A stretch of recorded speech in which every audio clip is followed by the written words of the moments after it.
자, 오늘 하나님의 나라 복음이라는 제목으로 함께 말씀을 좀 나누겠습니다. 제가 요즘 수요 예배 때에 복음 시리즈로 설교를 계속하고 있어요. 제가 이미 여러분에게 말씀드린 바와 같이 내년에 우리 교회의 표로 복음으로 라는 표를 정해서 그래서 이거 관련해서 좀 말씀을 준비하고 있고 또 그것을 수요 예배에 지금 전하고 있는데 이번 지난주 수요일 날 제가 전한 게 하나님 나라 복음이거든요. 근데 이거를 수요 예배 나오는 몇몇 분만 들어서는 안 되겠다. 좀 같이 이렇게 듣고 같이 생각들을 공유해야 되겠다라는 생각에 그 말씀을 다시 여러분들에게 전하고자 합니다. 사실 제가 복음에 대해서 관심을 갖게 된 것은 꽤 오래됐습니다. 우리 기독교와 관련해서 이렇게 수많은 단어들이 있는데 많죠, 그죠? 굉장히 많습니다. 근데 여전히 오랜 시간이 지났음에도 불구하고 제 가슴을 뛰게 하는 단어 두 개가 있는데, 첫째는 교회라는 단어고, 교회라는 단어를 들으면 제 가슴이 뛰어요.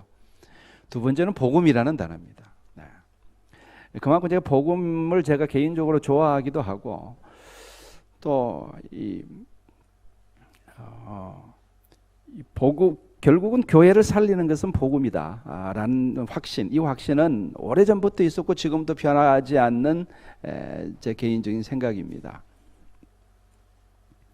여러분, 교회가 부흥하고 그리고 사람들이 교회로 이렇게 많이 밀려 들어오고 그러면요, 사실 복음에 대해서 이렇게 고민할 여유가 없습니다. 왜냐 그러면 밀려 들어오는 사람들을 관리하고 그들을 교육시키고 양육하는 일만 해도 바쁘기 때문에 그러니까 뭐 복음을 어떻게 전할 것인가, 여기에 대해서 사실 우리가 별 관심을 가질 수가 없습니다. 그런 시간적인 여유도 없고. 그래서 한참 이렇게 교회에 많은 사람들이 밀려 들어올 때였던 70년대, 80년대, 90년대 중반까지는요.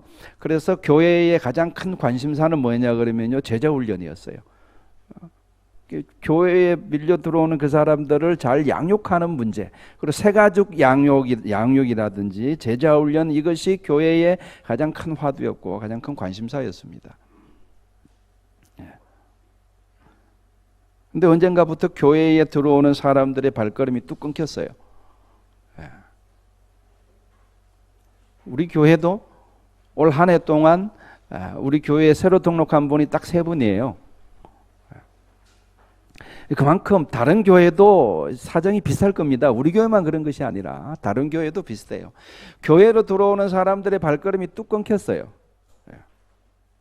교회를 바라보는 시선도 굉장히 냉랭해졌죠, 그죠? 많이 식었어요. 시간 정도가 아니라 아주 차갑습니다, 요즘은.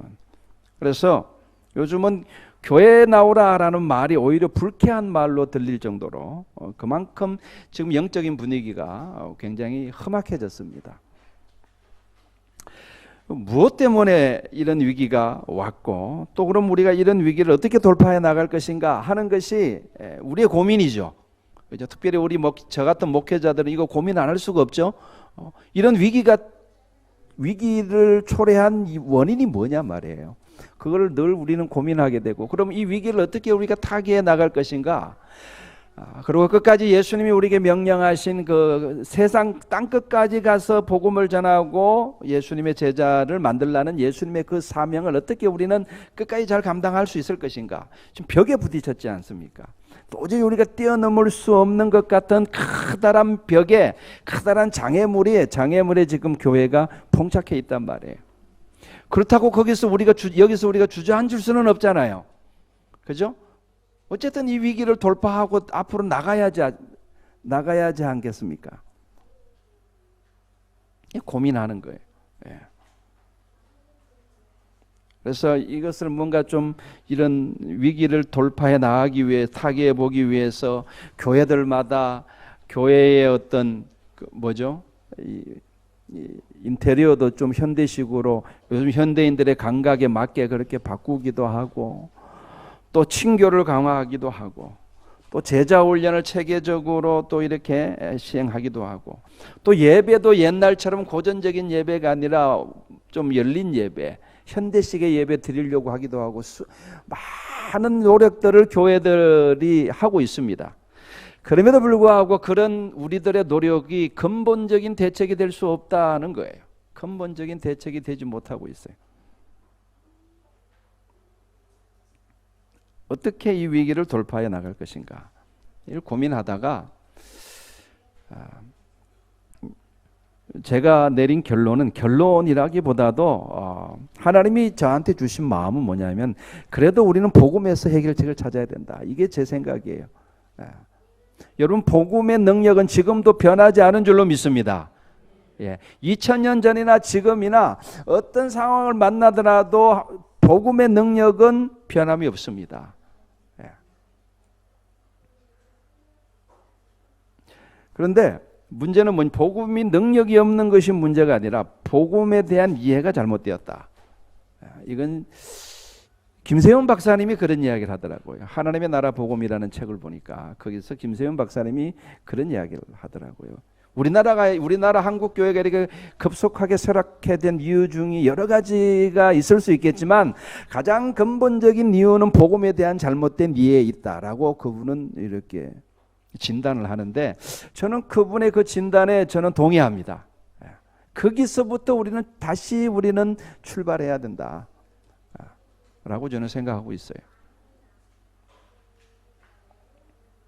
자, 오늘 그런 이야기들을 좀 잠깐 여러분들과 함께 나누고자 합니다. 사실 하나님 나라 복음이라는 이 주제로 오늘 요 한 20-30분의 설교로 충분하지 않을 겁니다. 앞으로 지속적으로 이렇게 여건이 되면 제가 이 부분을 여러분과 함께 나눌 것이고, 그래서 이 부분을 함께 나누는 가운데 저와 여러분들이 좀 공감대를 형성하고 좀 그렇게 해서 우리가 더욱더 복음으로 우리가 무장하는 교회가 될 수 있기를 원합니다. 여러분, 우리 개신교인들은요, 사도 바울이 전해주는 복음에 익숙해져 있어요. 사도 바울이 전해주는 복음. 그러니까 바울은 인간의 구원에 초점을 맞추어서 복음을 선포합니다. 그래서 흔히 바울이 전하는 복음의 핵심을 이신칭이라 그러죠. 이신칭이 한자어로 이신칭의, 믿음으로 의롭다함을 얻는다. 이게 이제 바울의 복음의 핵심이에요. 근데 이 복음의 포인트는 어디에 가 있냐 그러면요, 우리가 의롭다함을 얻는 것, 다시 말해서 구원받는 것에 초점에 가 있어요. 그래서 전통적인 복음은 예수 그리스도를 믿음으로 말미암아 구원받는 것, 여기에 초점이 가 있죠. 이게 이제 우리가 알고 있는 복음이에요. 근데 바울의 의도가 그렇지 않다 하더라도 받아들이는 우리의 생각은 그렇다는 거죠. 그래서 복음이란 뭐냐? 우리가 흔히 알고 있는 복음은 뭡니까? 예수 믿고 구원받는 거. 이게 복음의 핵심이죠. 예수 믿고 천당 가는 거. 예수 천당 불신지요. 이것이 복음에 대한 우리의 보편적인 이해입니다. 그런데 여러분, 예수님이 우리에게 전해주시는 이 하나님의 나라 복음은 초점이 좀 달라요. 바울이 전해주는 복음하고 초점이 조금 다르다는 겁니다. 하나님 나라 복음은 그 초점이 우리의 어디에 초점이 있냐 그러면요, 하나님의 통치에 초점이 있어요. 어디에 초점이 있다고요? 하나님의 통치, 하나님의 다스림에 포인트가 있습니다. 즉 우리가 예수 믿고 하나님의 자녀가 되면은 하나님이 우리를 통치하시고 다스리신다, 여기에 포인트가 있어요. 자, 오늘 본문을 다시 한번 우리 같이 한번 읽어볼까요? 오늘 본문 자, 띄워주시고 마가복음 1장 14-15절 다시 한번 읽어보겠습니다. 시작. 요한이 잡힌 후 예수께서 갈릴리에 오셔서 하나님의 복음을 전파하여 이르시되 때가 찼고 하나님의 나라가 복음을 믿으라 하시더라. 하나님의 나라가 가까이 왔다. 그러니까 회개하고 복음을 믿어라. 또 여러분들 마태복음 10장 6절 7절에는 이렇게 말씀합니다. 오히려 이스라엘의 집에 잃어버린 양에게로 가라. 가면서 전파하여 말하되 천국이 가까이 왔다 하라. 여기 천국은 하나님 나라하고 똑같은 말이에요. 천국은 영어로 Kingdom of God이죠. 이거를 하나님의 나라 또는 천국 똑같은 말입니다. 그러니까 예수님께서 제자들을 전도를 보내시면서 뭘 전파하라고 그랬다는 겁니까? 천국이 가까이 왔다. 하나님의 나라가 가까이 왔다. 천국이 가까이 왔다. 이걸 전하라는 거예요. 예수님이 제자들에게 전하라고 하신 내용이 그거예요. 또한 여러분들 우리가 밖에 나가서 전해야 될 핵심 메시지도 그것입니다. 하나님의 나라가 가까이 왔다. 그러니까 예수 믿고 천국 가자가 아니라 하나님의 나라가 가까이 왔다라고 전해라는 겁니다. 여러분, 하나님의 나라가 가까이 왔다라는 말은요, 하나님이 직접 통치하시고 그리고 하나님이 직접 다스리시는 시대가 가까이 왔다라는 의미입니다.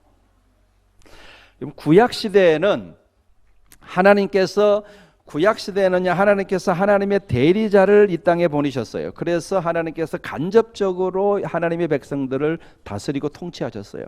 그래서 하나님의 대리자로 온 사람들, 모세도 하나님의 대리자로 이 땅에 와서 모세가 하나님을 대신해서 하나님의 백성들을 다스리죠.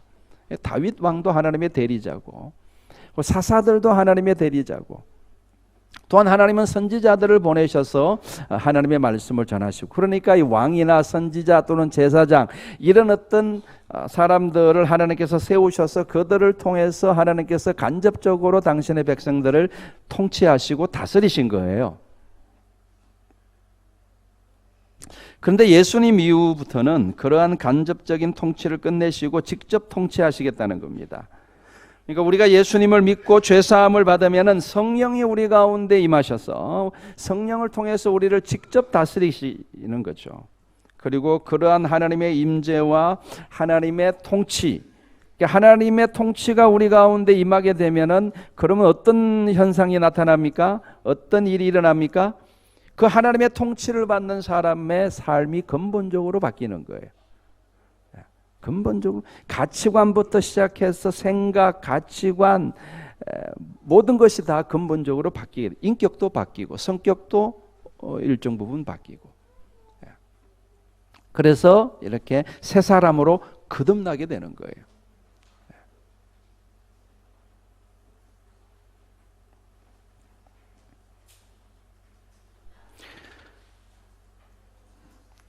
그러니까 그것을 하는 예수님께서 내다보시면서 예수님께서 제자들에게 전도하라고 보내시면서 하나님의 나라가 가까이 왔다. 하나님이 직접 통치하시는 시대가 가까이 왔다. 이걸 전하면서 회개하고 그 복음을 받아들여라. 회개하고 복음을 받아들이는 사람에게 정말 하나님의 통치가 임하고 하나님의 다스림이 임하고, 그러면 그 사람이 근본적으로 변화되어 삶이 변화되어지고, 그래서 그 사람 가운데 하나님의 나라가 온전히 임하게 되는, 이것이 지금 예수님이 우리에게 전하라고 하는 복음의 내용입니다. 자, 그렇게 예수님이 제자들에게 천국 복음, 즉 하나님 나라 복음을 전파하라고 명령하시면서 또 연이어서 이렇게 말씀합니다. 아까 읽었던 마태복음 10장 7절 밑에 8절에 보면은 병든 자를 고치며 죽은 자를 살리며 나병 환자를 깨끗하게 하며 귀신을 쫓아내되 너희가 거저 받았으니 거저 주라. 무슨 말입니까? 하나님의 나라가 임하면, 다시 말해서 하나님이 직접 다스리시게 되면은 병든 자가 고침을 받고 죽은 자가 살아나고, 그 다음에 나병 환자가 깨끗함을 받게 되고 귀신이 쫓겨나게 된다는 거예요. 하나님의 통치가 우리 가운데 임하면은, 하나님의 나라가 임하면은, 하나님이 저와 여러분의 삶 가운데, 우리 공동체 가운데 하나님이 임재하시게 되면은 이런 역사들이 일어나게 될 것이다. 귀신이 쫓겨나게 될 것이고, 심지어 죽은 자가 살아나는 역사가 나타나게 될 것이다. 그래서 예수님의 제자들을 통해서 그런 일들이 일어났죠. 그게 초대교회의 역사입니다. 그러면 오늘날에는 그런 일이 일어나느냐? 귀신이 쫓겨나고 병든 자가 살아나고 이런 일들이 오늘날에는 일어나느냐? 일어납니다. 근데 왜 우리 주위에는 그런 일들이 안 보이느냐? 그것은 바꾸어 말하면요, 오늘날 교회, 현대 교회 가운데 하나님의 통치가 약하다. 임하지 않았거나 약하게 임하거나, 그걸 반증하는 거죠. 우리는 그렇게 이해해야 됩니다. 정말 이건 여러분 하나님께서 임하시면 하나님이 통치하시면은 귀신이 쫓겨가게 된다. 삶이 근본적으로 변화되어지게 된다. 이건 틀림없는 사실입니다. 그런데 그런 역사가 안 일어나는 것은 아직 하나님의 나라가 임하지 않았다는 뜻이죠.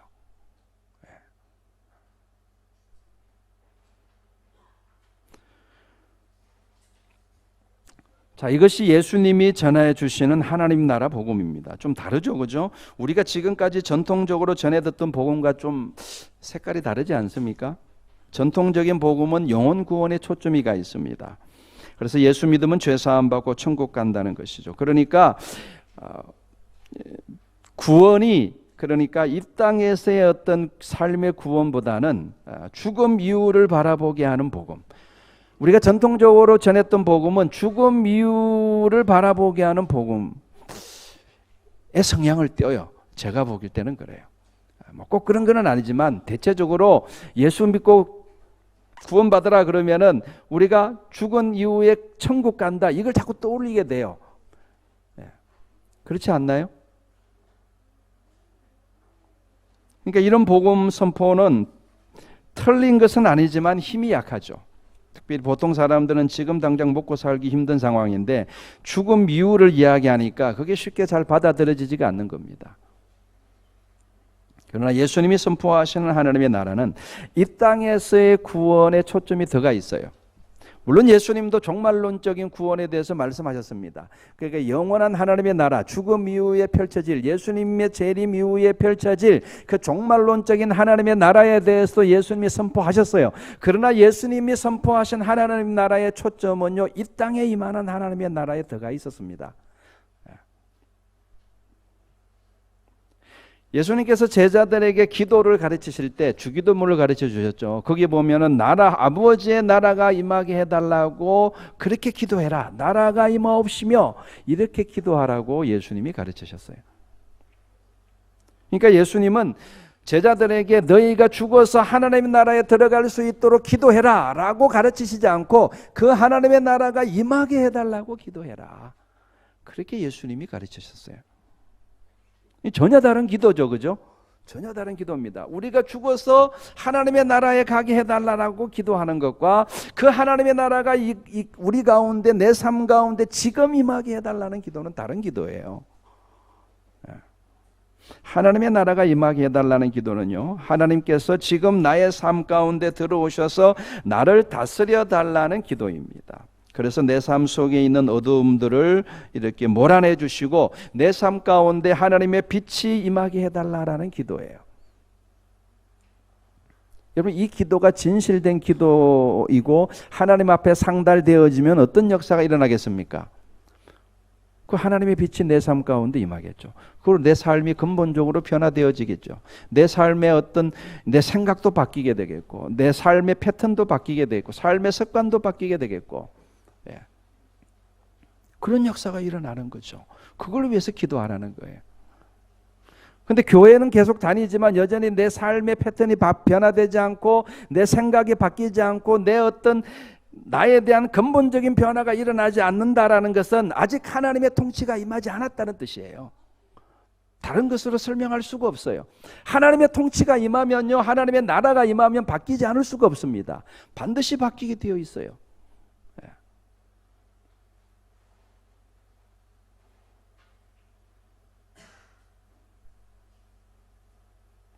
그렇게 하나님의 통치가 우리 가운데 임할 때에 우리 가운데 병이 낫고 귀신이 쫓겨나고 마음의 상처가 치유되고 관계가 회복되어지고 양심과 도덕이 회복되어지고 이런 역사들이 우리 가운데 나타나게 되는 것이죠.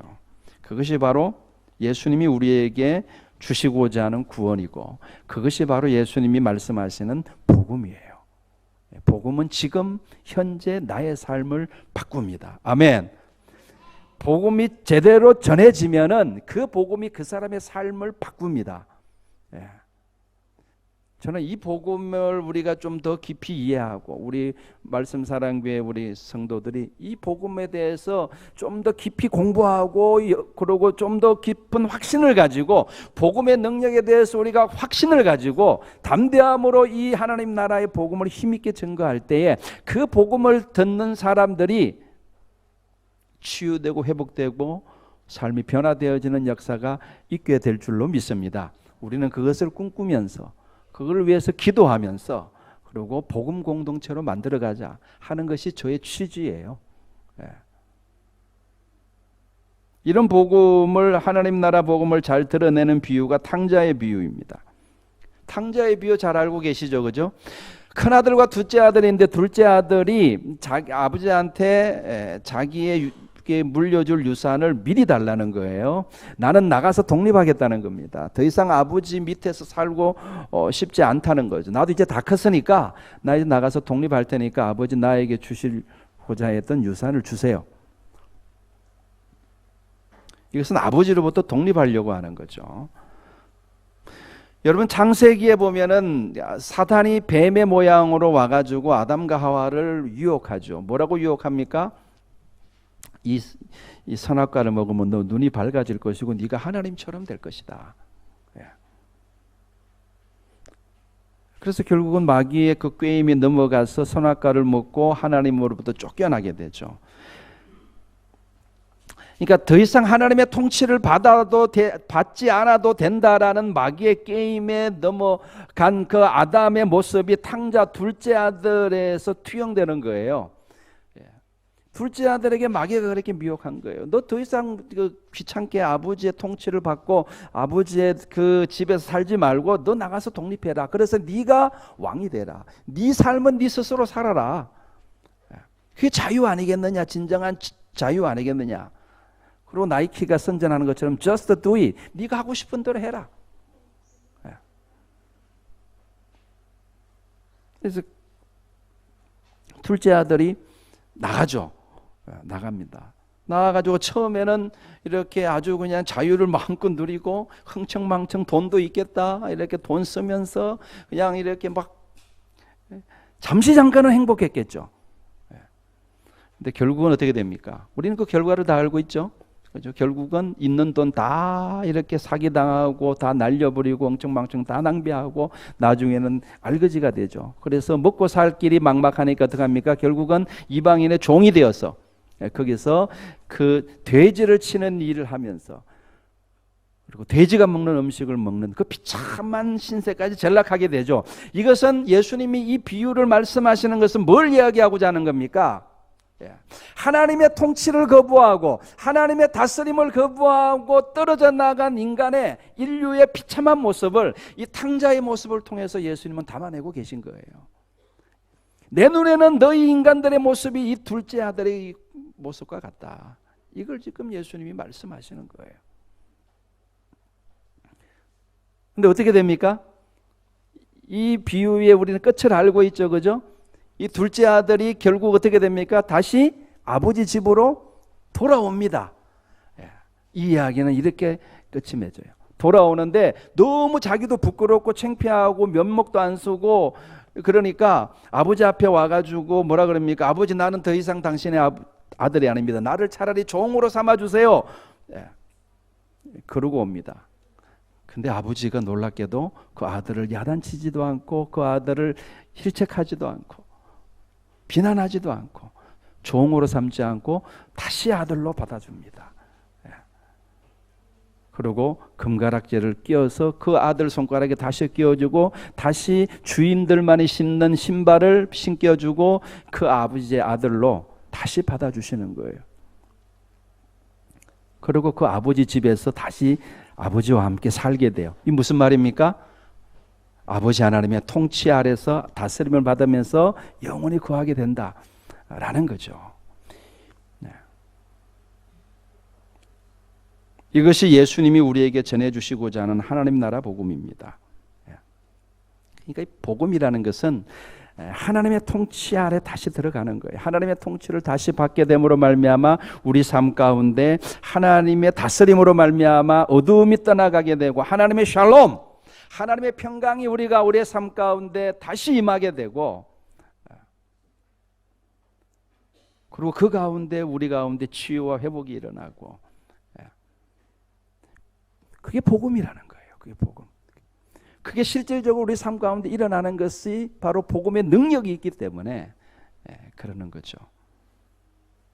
이러한 하나님 나라 복음은 신약 시대에만 전해진 것이 아니라 구약 시대에도 선지자 통해서 꾸준히 계속해서 하나님께서 전하신 거예요.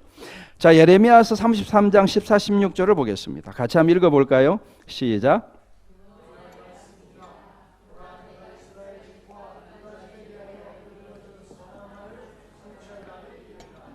그날 그때 내가 다윗에게서 한 공의로운 가지가 나가게 하리니 그가 이 땅의 정의와 공의를 실행할 것이라.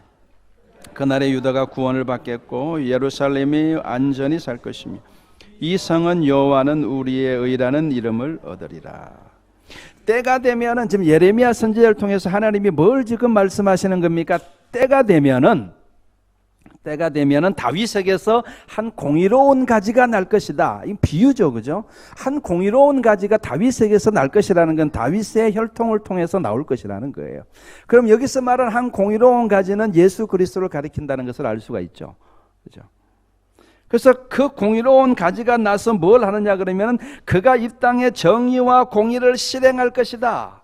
정의와 공의를 실행할 것이다 라는 말은 다른 말로 바꾸면요, 하나님이 통치하시는 사회가 될 것이다. 여러분, 하나님의 통치, 하나님의 나라에 큰 그 기둥, 두 가지 기둥이 있죠. 하나님 나라는 두 개의 기둥으로 받쳐져 있다 그러잖아요. 첫 번째는 하나님의 사랑, 두 번째는 하나님의 공의. 여러분들, 우리 눈에 보이는 이 세상은요, 하나님이 다스리시는 하나님의 나라가 아니에요. 마귀가 다스리는 세상이에요. 그렇기 때문에 이 땅에는 공의라는 것이 있을 수가 없어요. 아니, 온전한 공의가 실현될 수가 없습니다. 근데 진정한 하나님의 나라가 임하게 되면, 다시 말해서 하나님의 통치가 실현되어지면은 그 가운데는 하나님의 공의가 실현되어지는 거예요. 그러니까 이 예레미야 선지자의 예언은 뭘 지금 내다보고 이야기하는 거예요? 하나님의 아들 예수 그리스도께서 이 땅에 오셔서 그분을 통해서 이 땅 가운데 진정한 하나님의 통치가 실현되는 시대가 올 것이다라는 것을 이런 식으로 표현한 거예요. 다시 말해서 하나님 나라에 대한 예언인 거예요. 그 하나님의 나라를 이 땅 가운데 가지고 오신 분이 누굽니까?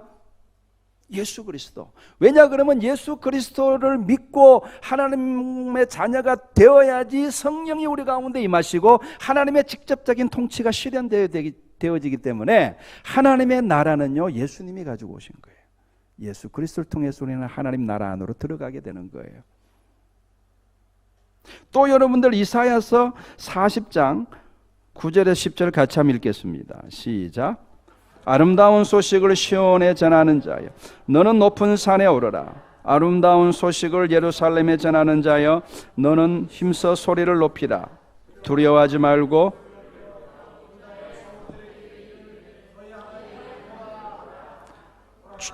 주 여호와께서 장차 강한 자로 임하실 것이요 친히 그의 팔로 다스리실 것이라. 아름다운 소식을 시온에 전하는 자여, 높은 산에 올라가서 그 아름다운 소식을 전해라. 그러면 여기서 말하는 아름다운 소식이 뭡니까? 뭐가 아름다운 소식이라는 거예요? 뭐가 기쁜 소식이에요? 복음은 기쁜 소식을 말하는 거예요. 복된 소식, 기쁜 소식, 아름다운 소식, 복음 다 똑같은 말입니다. 뭐가 복음이라는 거예요? 장차 때가 되면은 하나님께서, 여호와께서 강한 자로 임하실 거라는 거예요. 우리 가운데 강한 자라는 것은 마귀의 결박을 풀고 우리를 죄와 사망 가운데서 우리를 해방시키실 수 있는 분, 우리를 근본적으로 뜯어 고치실 수 있는 분이 오신다는 거예요. 그래서 그럼 누구를 가리키는 거예요? 이거는 예수 그리스도를 가리키는 거죠. 하나님의 아들 예수 그리스도. 그분이 임하실 것이요 친히 그의 팔로 다스리실 것이라. 이게 복음이라는 거예요. 하나님께서 다스리신다. 하나님께서 다스리신다. 그것이 복음이라는 겁니다.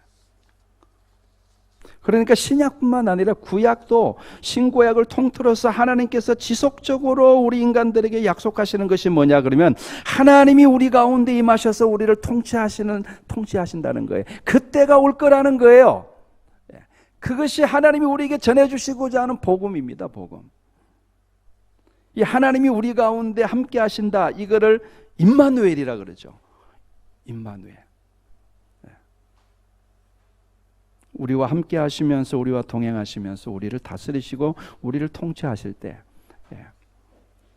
우리의 삶이 근본적으로 변화되어지고 우리가 빛 가운데로 행하게 되고 우리가 진리 가운데로 행하게 되고 하나님의 보호하심을 받게 되고 우리 삶 가운데 하나님이 주시는 놀라운 평강이 우리 삶 가운데 임하게 되는 거예요. 이게 복음이에요. 복음.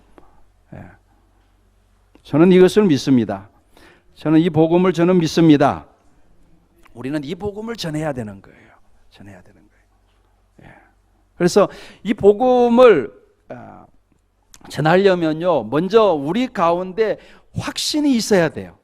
먼저 내가 믿어야 되잖아요. 복음을 내가 믿어야 되지 않겠습니까? 그리고 그 복음의 능력을 내가 먼저 경험을 해야 돼요. 그렇지 않습니까? 그게 우선순위죠. 나도 경험하지 못한 걸 어떻게 전합니까? 복음이 나를 바꾸었는가? 복음이 나를 근본적으로 변화시켰는가? 복음이 나를 치유했는가? 내 삶 가운데 하나님의 통치가 지금 임해 있는가? 나는 하나님의 다스림을 받고 있는가? 나는 하나님의 다스림을 통해서 내 삶의 상처와 그런 어떤 문제들이 근본적으로 해결되어졌는가? 그에 대해서 아멘 되는 분들은 복음을 전할 수 있는 거예요. 나를 변화시킨 그 복음 당신도 받아라. 그 대신 회개해야 된다. 회개하면은 하나님께서 당신 가운데 임하셔서 당신의 삶도 변화시키고 당신의 삶도 치유할 것이다.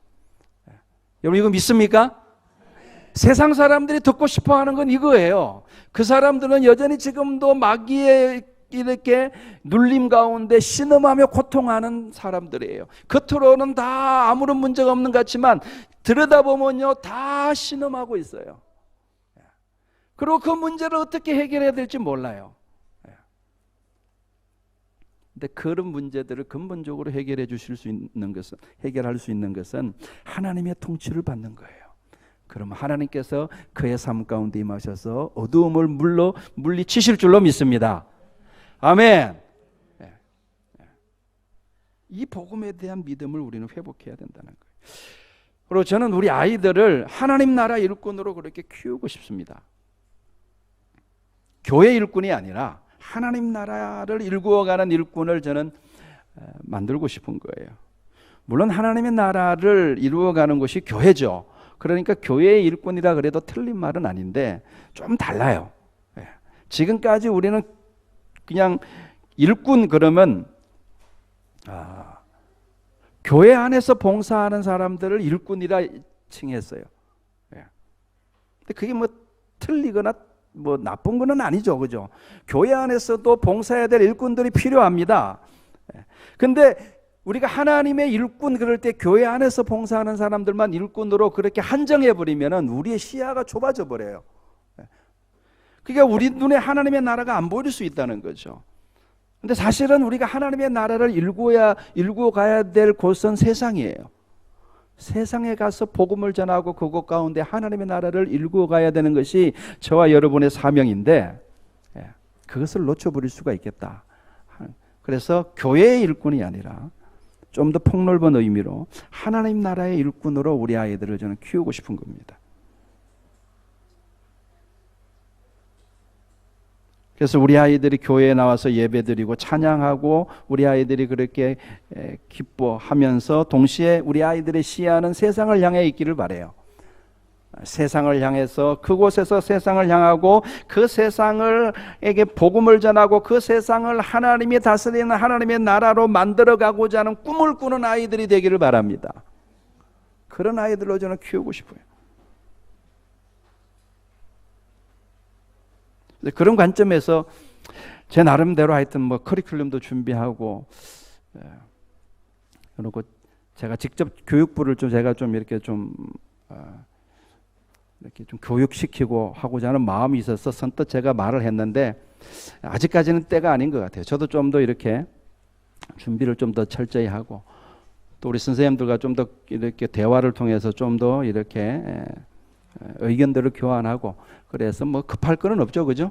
어쨌든 그렇게 해서 하여튼 제 목표는 그렇습니다. 하나님 나라 일꾼을 키워내자. 이것이 제 목표입니다. 그것을 위해서 앞으로 지속적으로 우리 교사들과 또 새로운 우리 교육자와 또 이렇게 지속적으로 우리가 또 같이 고민하고 토의하고 그렇게 하여튼 만들어 가려고 합니다. 여러분 이걸 위해서 기도해 주시기를 바랍니다. 자, 하나님 나라 복음. 여러분 하나님께서 주님께서 우리에게 전해 주시고자 하는 복음이 뭔가에 대해서 우리가 좀 더 보다 깊은 이해가 저와 여러분 가운데 있기를 바라고. 그래서 바라기는 우리 말씀사랑교회의 복음의 능력이 충만하고 그 복음의 능력으로 세상을 변화시켜가고 또 사람들을 구원해가는 그런 공동체, 그런 교회 되기를 주의 이름으로 축원합니다. 기도하겠습니다. 걸어가신 아버지.